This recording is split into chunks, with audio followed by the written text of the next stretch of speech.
This is Justin West from Podcast Portugal. I'd like to extend a really warm welcome to Marta Gil, actress. Hello. Hello, actress, producer, and many great things I'm hearing all about. I've heard a lot about you from Stephen O'Regan, Yeah, mutual friend. Marta, tell us. yeah. What do you want me to? Where do you want me to start? Well, I don't know. Let's talk about something about what started you into acting at a young age, and what Okay, inspired you so to pursue a career in acting. I was that kind of girl, like that cliche girl, that when I was younger, I was always into singing and dancing and acting, and I was always asking to my parents to take me to TV shows, to take me to auditions. So it was like a normal thing as I was younger, and it kind of, just came up with me. It's something that belongs to me. My parents are not in acting, my family is not in acting, so it was something that just born with me, I think. And when I was super young, like I was 8 years old, I went to my first TV show, like singing. And then with 10 years old, I asked my mom to take me to an audition and I got in. So I got in Teatro Politeama, which is a very known theater here in Portugal, in Lisbon. And a group of children were selected, and I was one of them. So we were like 25 kids doing great and amazing plays in Teatro Politeama. So I stayed there for 4 years, and then everything came from there. I never left school because that's one of the rules of my parents to continue pursuing acting is you can do it, but you can't leave the normal school. Yeah. So that was the thing. And here I am. I took law, but I was never a lawyer. And Yeah, that's right. I hopefully saw. I don't need to be. I won't need to be. I mean, I started to be a lawyer because I think I saw too many lawyers movies, Yeah, and then I realized that law in Portugal is not like law in the United States. So it's completely different. And and then I realized that maybe what I really I would like to be like an actress performing a lawyer and not a real lawyer. So I took the course of law, but then I didn't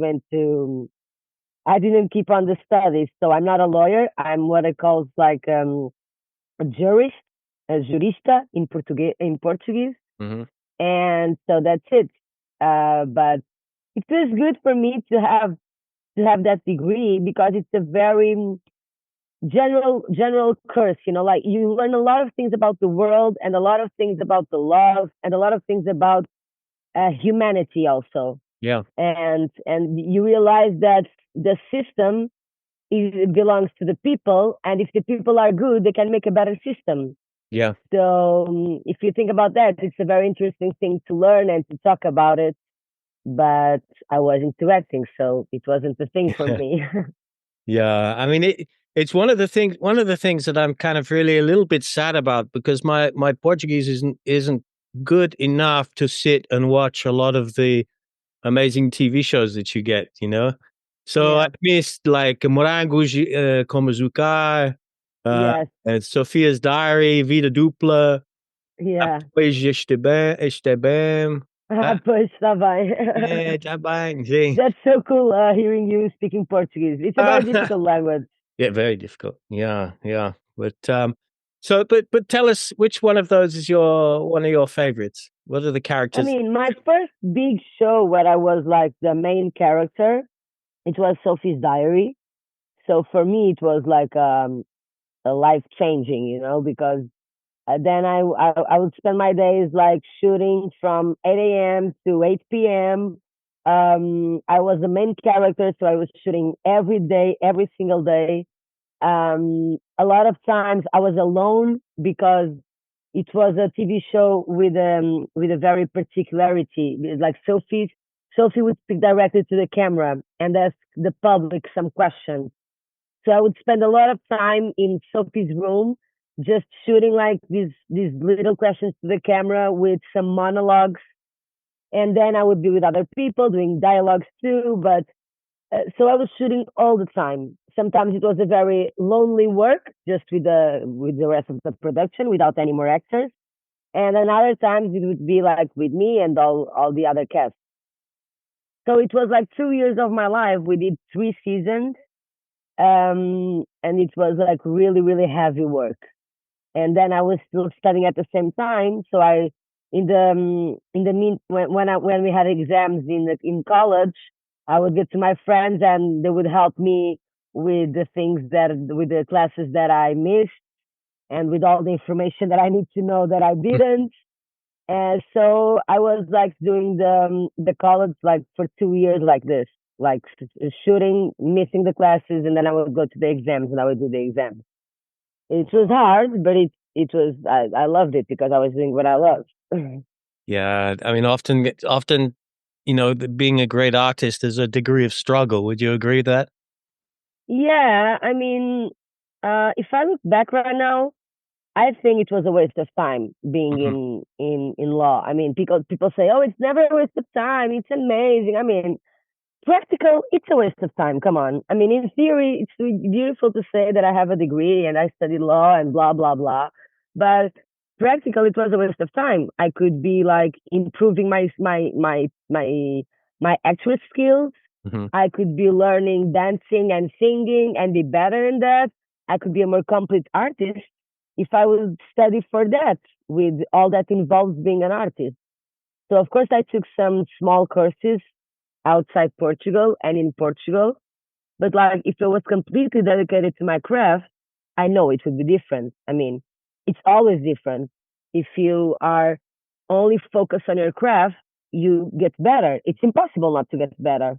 Only if you are only if you don't do it like with professionalism and dedicated to that. But if you love it, you will get better. How So about do you think because you spent so much time studying and then maybe the acting was like a release from that moment and it maybe encouraged you to go into acting even more because you felt like, well, this is what I don't want to do and this is what I want to do, you know? Did yeah, it when I affect? was on acting, I would like be in 100%, because I felt like I don't have all the time in the world to be in this because I have my other other part of the time that I'm studying law. So when I was going into acting, I was like, okay, this is really what I want to do, so I have to be really good at this. So I've always worked on that a lot, a lot.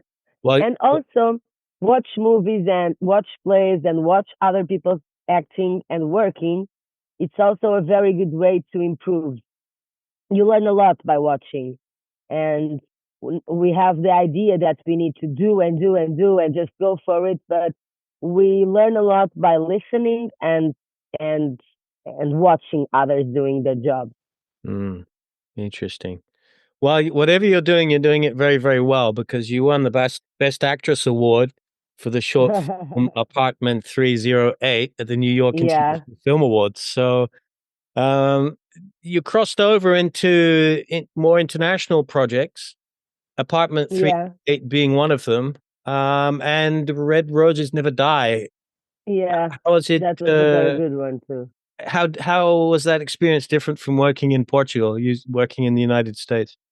I mean, when you work in a language that is not your mother language, it's always different because you need to work harder. You need to work the double because you think in Portuguese and then you have to translate it to other language. And so you have to be very prepared doing that.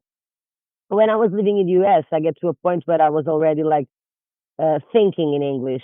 And that's very good when it happens. Now that I'm here in Portugal, it's not anymore like that. And I don't practice every day, so I miss some words, I miss some verbs. And but when I was there, I was completely like English. I woke up in English, I would sleep in English. I will all the time I was speaking English. So that part was a thing to do and to work on the text and a lot on the text.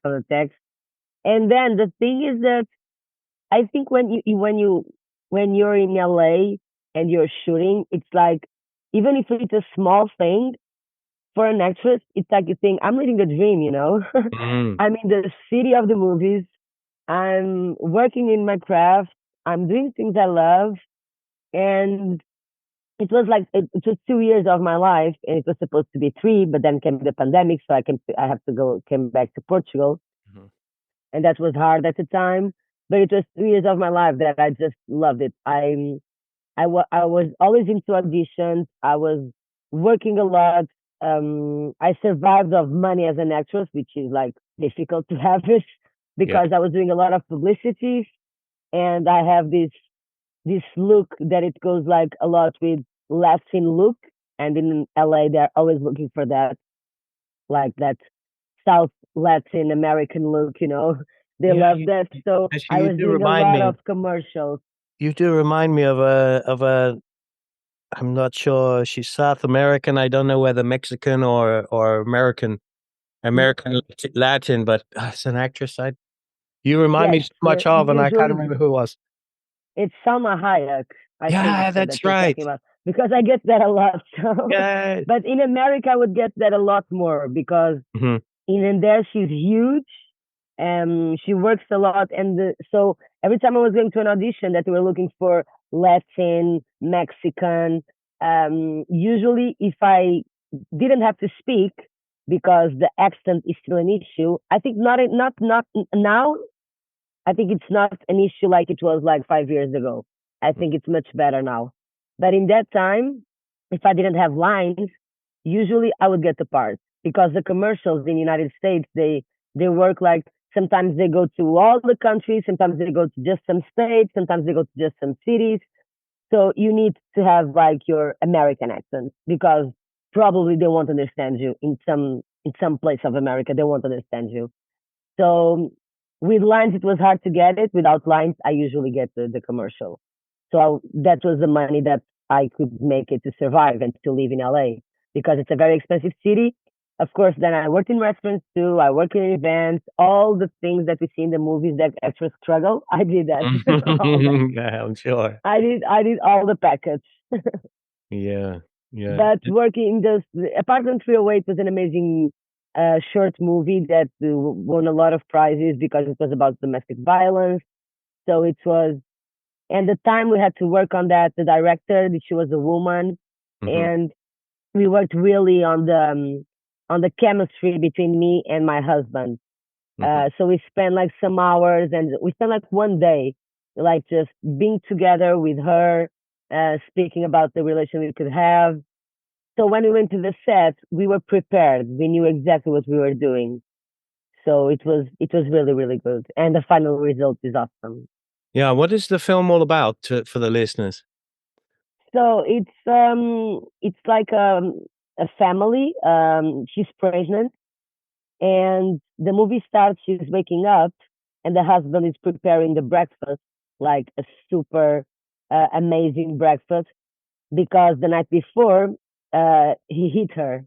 Uh, So she wakes up and you can see that she has a punched eye. Um, so that was like a normal day in her life. He would mess up, he would did all these bad things to her, and then he would apologize. But now she's pregnant, so she has a different reality of, she has a different vision of what she wants for her life. So she decides she's gonna run away. But he gets her when she's leaving the door. So she kills him.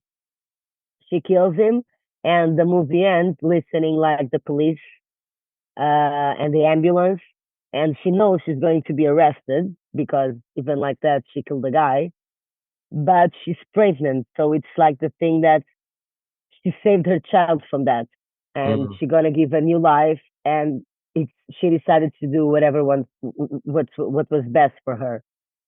So it sends like a hope, a message of hope, and at the same time, it's like domestic violence is a really big problem in America and all over the world, mm, and so it's supposed for you to think about that too, because usually these victims always stay in the relationship um, because the guy apologizes, and then there's a beautiful other part of their lives, but at the end of the day, the worst is always going to happen. yeah. Do you get a So sense when you're playing these roles that you actually start to feel in the roles some kind of similarities between what actual real people feel, what real women and men feel into domestic violence situations? Do you get to Yes, really I empathize? think, I mean, you have to put yourself into the character.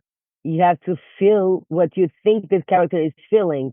And for that, you need to, sometimes you go, you get some things of your real life. But for me, I didn't have nothing to get about that. Um, thank God, right? I Mm, didn't have any experience of that. So in this particular case, I just spoke a lot with the director because the director spoke a lot with victims of domestic violence.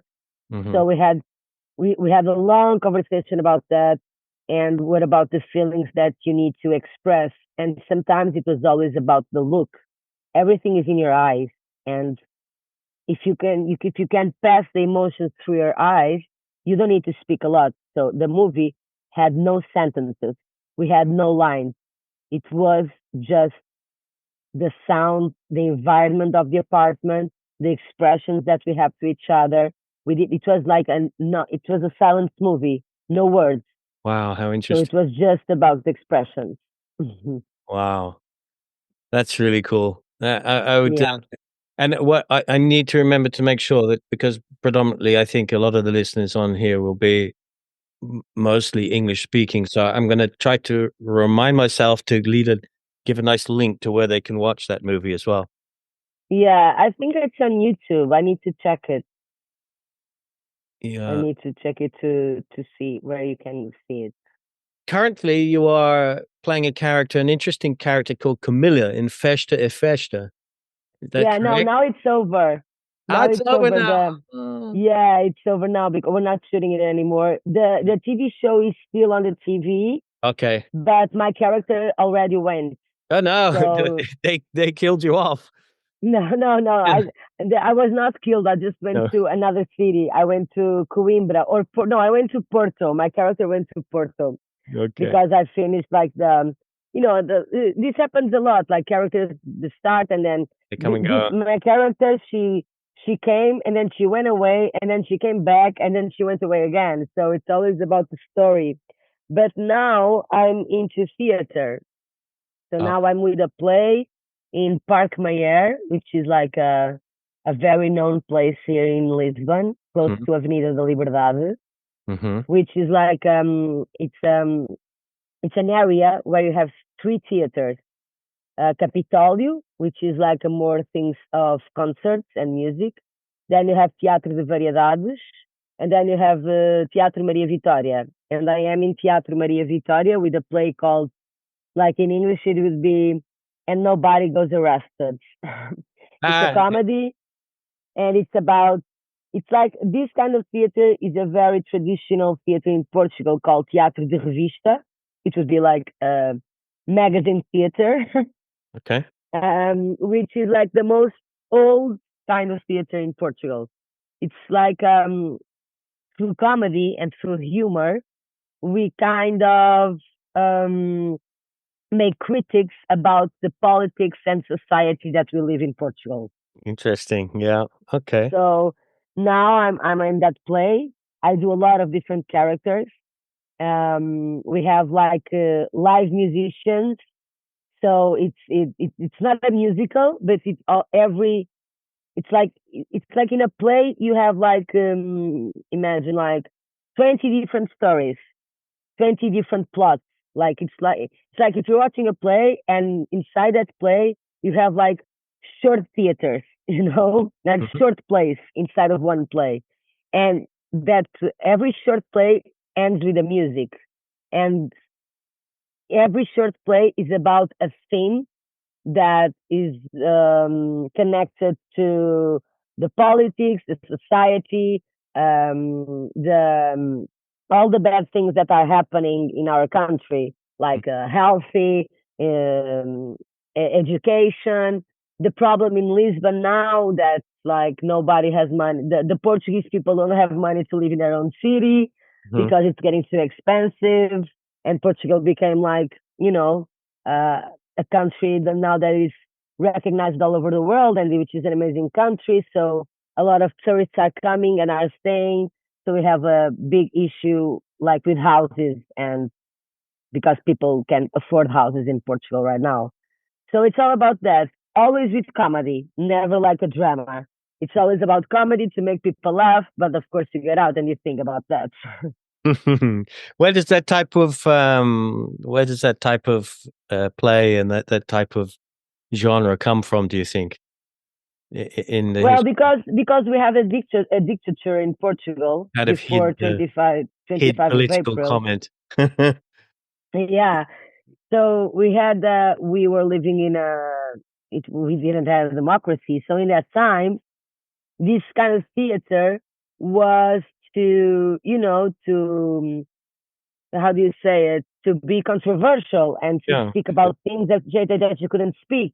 They Hmm. had like in the beginning they had like naked women on stage, which is something that doesn't happen now anymore, of course. But it was like they want to, talk about things that were super hard to talk. That we had a police called Speeds that that kind of police controlled everything that was happening in Port. So if Speeds would watch that play and they would see something that they wouldn't like, they would change it. It couldn't be on stage. Yeah.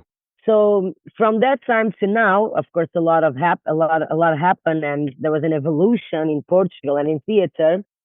But the thing is still the same. We still talk about things with jokes and with comedy, but things that are not well in the country and in the city. It's an interesting way to kind of disguise political comment and to get people talking and to make people aware of certain Yeah. things without Yes. yeah, I mean it's actually kind of similar today. Like there is kind of a in comedy, there is a little bit of political satire going on, but there's also quite a few controversial things that are called in comedy that are called out, and and it's kind of interesting to see how comedians deal with it. I'm trying to think of something that comes to mind, but even now, like the comedy seems to be on the front line of what you can say and what you can't say. I mean, Yeah. I'm a big advocate of free speech. I don't tend to Yeah. get upset if somebody calls me a name. To me personally, somebody can say whatever they like to me. I really, really, I don't care Yeah, I or think whatever. we are in the time of the discussion that where are the limits of comedy? Yeah, For me, I think it's very hard to find a limit. because I think sometimes something that's very funny, you know that it's not right, but then you laugh because you know that it's not right, but it's kind of funny because of you're embarrassed, you know? yeah. On the other day, I saw a sentence saying, I mean, usually when it's super funny, it always hurts somebody Right. because that's the truth. Even when it's super funny, usually there's some person being hurt with that joke.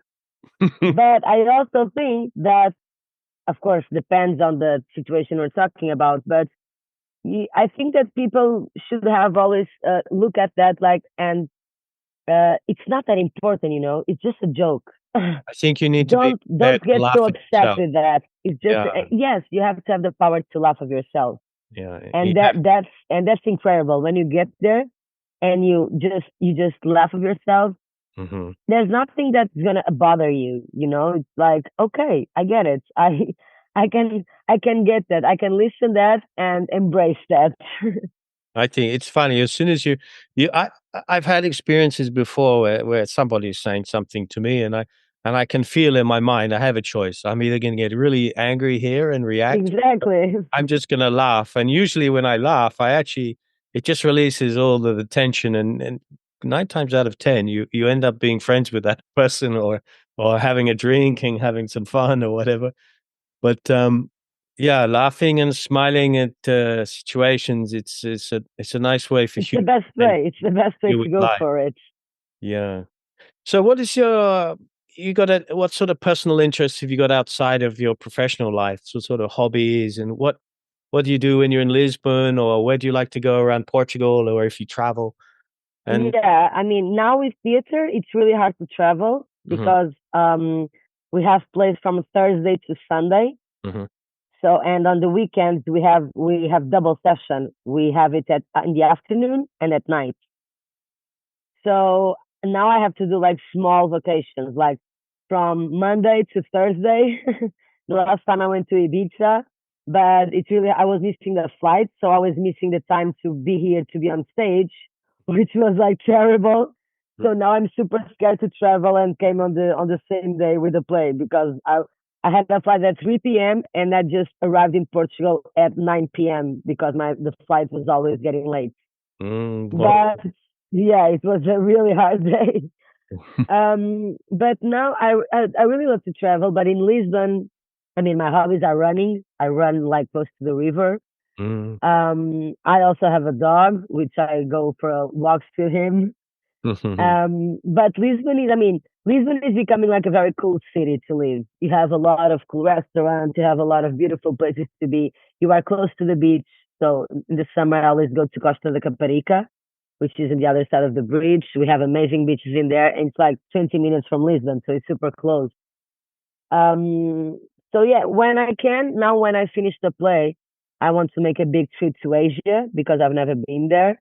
So Hmm. I want to go like for 3 weeks and just, explore Thailand, and I've never been there. So I just want to do a lot of things in Asia. Vietnam as well. Vietnam is amazing. hmm Beautiful food. Yeah, and I love the food. Yeah. A memorable experience from your career. What has sort of made a lasting impact on you? um, maybe, um, actually, I think moving to LA was the highest point because it was not just something about career, it was just something like personal too. Yeah. When it just have the courage to leave everything. I had a production company on that time with a friend of mine, Mhm. and we were producing a lot. So I also did a lot of backstage work. I was not just in front of the cameras. So in that time, I was getting bored of the production work. I was not feeling happy, and I thought I have to go back to my original thing. My original thing is being an actress, and I have to work on that again. But maybe it's time to move on and to, learn other culture, go to the place I always wanted to go, which is America, and just, find new experiences. So for me, the moving to LA was the thing. Yeah. Um, and it was really hard to get the visa. You struggle to get the visa, and then you pay a lot to get the visa. Mhm. And then you go there and you're alone in the beginning and you're just trying to figure out what your life's going to be. I had no ideas. I had no connections. I only had like one Portuguese friend that lived there and brought me her house for the first 3 weeks until I find a place to stay. And then I found this amazing Brazilian girl because we had a friend in common and she lived in LA and she was looking for a roommate. So I found her because we had a Portuguese actress in common. Mhm. And so I've met her, and that was the best thing that ever happened to me because when you're abroad, the best thing you can have is like you need to feel safe at home. Mm. You need to feel like you found a good place to live because that's really important if you're like you don't have family, you don't have friends, so you need to find a good place to live. So I found this girl and we had a really good connection and we share the house and it was amazing. I had the best time of my life living with her. She was Mm. always helping me with self tapes. We were doing a lot of things. She already had a group of friends, and that made my life much easier because then I just got into that group of friends. Because LA can be a very tough city to live. Mm. It's super huge. It's full of rich people. It's full of very poor people. It's like it's when you have only streets full of people living in the streets, and then you have that big mansions all over the place, and then everyone wants to be an actor, everyone wants to be a director, everyone that works in the restaurants are actors or directors or producers, and so you can be a really really struggling city.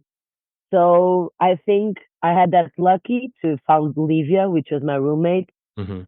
and, I was always like, go for it. I woke up every day and I was always into auditions, always like sending my CV and going to auditions and trying to find an agent and all the things, and, which is really hard, Mm. but it keeps you always motivated.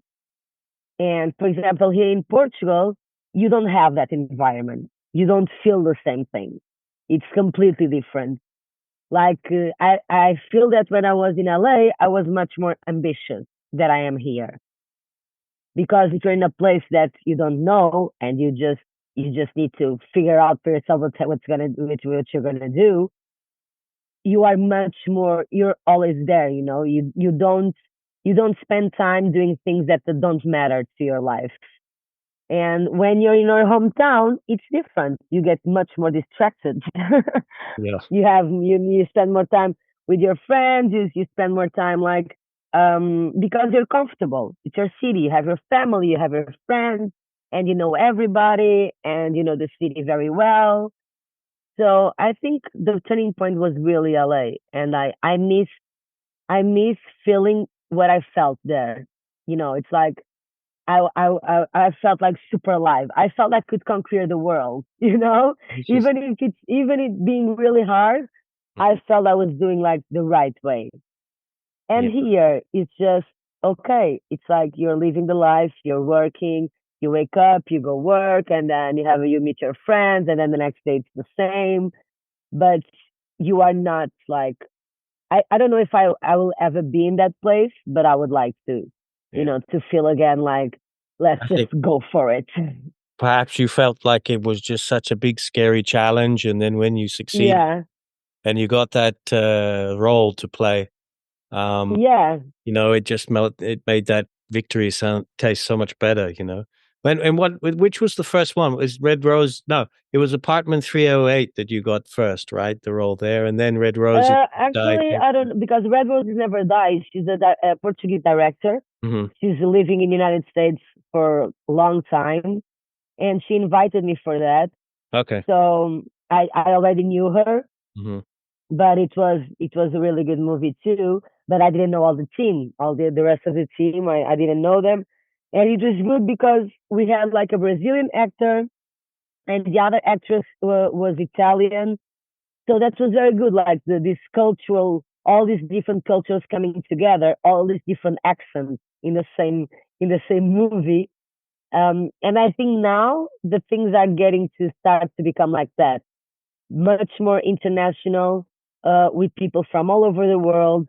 Now you have this amazing actress, Fernanda Torres from Brazil, nominated for an Oscar, and the movie is all over the place, and it's getting a lot of prizes.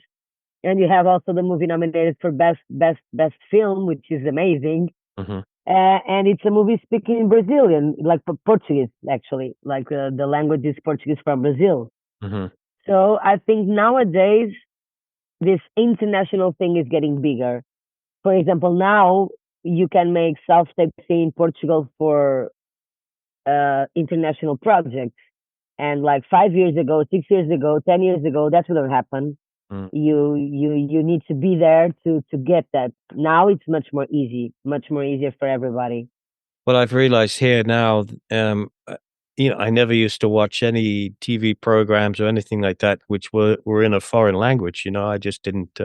But now I'm making much more of an effort, and I have English subtitles on, and I quite happily watch a Brazilian or a Portuguese or a French or a movie, and I really like just reading the subtitles. Actually, gives it another dynamic. It's kind of half Yeah, in reading, and there is some different you're reading and almost you're a little bit behind the emotions of the acting and it's quite interesting, I find. yeah. Now it's much more like that, and we are getting so many great movies from all over the world. It's not just like American movies or Yeah. English movies. Now it's much more open. All the arts of movies is much more open, and I think that Brazil has a story of good movies and the great cinema they always have. So now I think this is a great door being opened from for the movies of other countries. Do you I think think that's this is a turning point now. yeah, do you think that's because of now you don't need the big Hollywood dollars in terms of production and that kind of thing? Like you can Yeah, just because at the someone can same take a time, film, make a movie with with an iPhone. exactly. Now because we have so much different material today, and you just can use it to make a movie. Now you have iPhones that they have great image, and you can record a movie like a short movie with your iPhone. Yeah. So things are completely different now that they were years ago. So it's much more easy. It's not that expensive.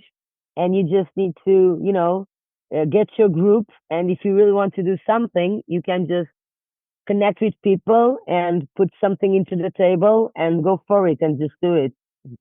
Yeah, that's awesome. Well, Marta, really, it's such a pleasure to talk to you, and I thank you so much for your time. I know you have such a super busy schedule, and I'm going to leave a lot of links in the show notes that I'll get from you. Okay. Until 1 of June, you can watch me from Thursday to Sunday in Parque Mayer, in Teatro Maria Vitória, with a play E Ninguém Vai Preso, which is like, and nobody goes arrested. I mean, if you understand Portuguese, you will definitely laugh, and it will be a great experience. If you don't understand Portuguese, you can just come and see like the lights, the clothes. We have amazing clothes. We are always changing clothes for two different characters. The music, the dances. We have an amazing group of dancers, and you'll have fun too. But it would be better if you understand Portuguese as well, Well, obviously. I think the only way to try to understand Portuguese is to immerse yourself in Portuguese culture.